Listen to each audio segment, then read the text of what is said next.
The California Express on the Southern Railway was due at Yellow Sky in 21 minutes. There were 6 men at the bar of the Weary Gentleman's Saloon. One was a drummer, who talked a great deal and rapidly.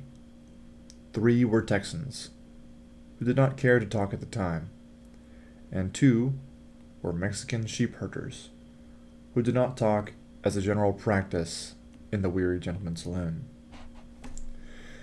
The barkeeper's dog lay on the boardwalk that crossed in front of the door. His head was on his paws, and he glanced drowsily here and there with the constant vigilance of a dog that is kicked on occasion. Across the sandy street were some vivid green grass plots, so wonderful in appearance, amid the sands that burned near them in a blazing sun, that they caused a doubt in the mind.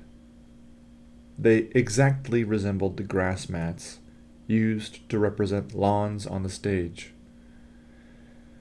At the cooler end of the railway station, a man without a coat sat in a tilted chair and smoked his pipe. The fresh-cut bank of the Rio Grande circled near the town, and there could be seen beyond it a great plum-colored plain of mesquite. Save for the busy drummer and his companions in the saloon, Yellow Sky was dozing. The newcomer leaned gracefully upon the bar, and recited many tales with the confidence of a bard who has come upon a new field. And at the moment that the old man fell downstairs with the bureau in his arms, the old woman was coming up with 2 scuttles of coal. And of course, the drummer's tale was interrupted by a young man who suddenly appeared in the open door. He cried, "Scratchy Wilson's drunk, and is turned loose with both hands." The 2 Mexicans at once set down their glasses and faded out of the rear entrance of the saloon. The drummer, innocent and jocular, answered, "All right, old man, s'pose he has. Come in and have a drink anyhow." But the information had made such an obvious cleft in every skull in the room that the drummer was obliged to see its importance. All had become instantly solemn. "Say," said he, mystified, "what is this?" His 3 companions made the introductory gesture of eloquent speech, but the young man at the door forestalled them. "It means, my friend," he answered, as he came to the saloon, "that for the next 2 hours this town won't be a health resort." The barkeeper went to the door, locked and barred it. Reaching out of the window, he pulled in heavy wooden shutters and barred them. Immediately, a solemn, chapel-like gloom was upon the place. The drummer was looking from one to another. "But say," he cried, "what is this, anyhow? You don't mean there's going to be a gunfight?"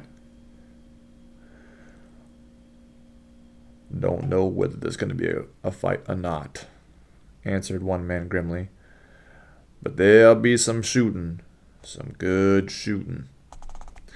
The young man who had warned them waved his hand.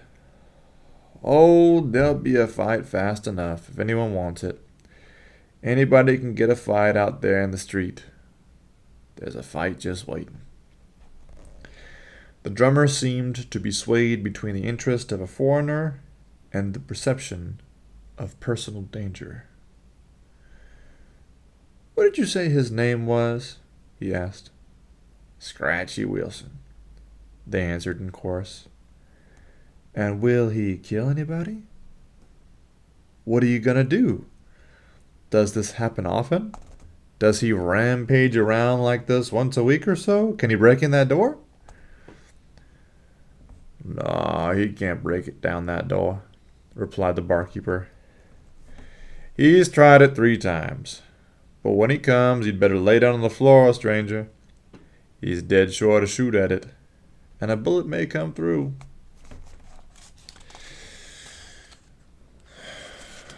Thereafter, the drummer kept a strict eye upon the door. The time had not been yet called for him to hug the floor, but, as a minor precaution, he sidled near to the wall. "Will he kill anybody?" he asked again. The man laughed, low and scornfully at the question. "He's out to shoot, and he's out for trouble. Don't see any good in experimenting with him." "But what do you do in a case like this? What do you do?" A man responded, "Why, he and Jack Potter—" "But," in chorus, the other men interrupted, "Jack Potter is in San Antone." Well, who is he? What's he got to do with it?" "Oh, he's the town marshal. He goes out and fights Scratchy when he gets on one of these tears." "Wow," said the drummer, mopping his brow. "Nice job he's got." The voices had toned away to mere whisperings. The drummer wished to ask further questions, which were born of an increasing anxiety and bewilderment. But when he attempted them, the men merely looked at him in irritation and motioned him to remain silent. A tense waiting hush was upon them. In the deep shadows of the room, their eyes shone as they listened for sounds from the street.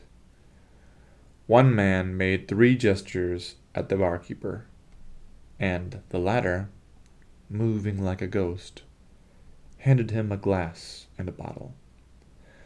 The man poured a full glass of whiskey and set down the bottle noiselessly. He gulped the whiskey in a swallow and turned again toward the door in immovable silence. The drummer saw that the barkeeper, without a sound, had taken a Winchester from beneath the bar. Later he saw this individual beckoning to him, so he tiptoed across the room. "You better come with me back at the bar." "No, thanks," said the drummer, perspiring. "I'd rather be where I can make a break for the back door." Whereupon the man of bottles made a kindly but peremptory gesture. The drummer obeyed it, and, finding himself seated on a box with his head below the level of the bar, balm was laid upon his soul at sight of various zinc and copper fittings that bore a resemblance to armor plate. The barkeeper took a seat comfortably upon an adjacent box. "You see," he whispered, "this here Scratchy Wilson is a wonder with a gun. A perfect wonder. And when he goes on the war trail, we hunt our holes, naturally. He is about the last one of the old gang that used to hang out along the river here. He's a terror when he's drunk. When he's sober, he's all right. Kinda simple. Wouldn't hurt a fly. Nicest fellow in town. But when he's drunk, whew." There were periods of stillness. "I wish Jack Potter was back from San Antone," said the barkeeper. "He shot Wilson up once, in the leg, and he would sail in and pull out the kinks in this thing." Presently, they heard from a distance the sound of a shot, followed by 3 wild yowls. It instantly removed a bond from the men in the darkened saloon. There was a shuffling of feet. They looked at each other. "Here he comes," they said.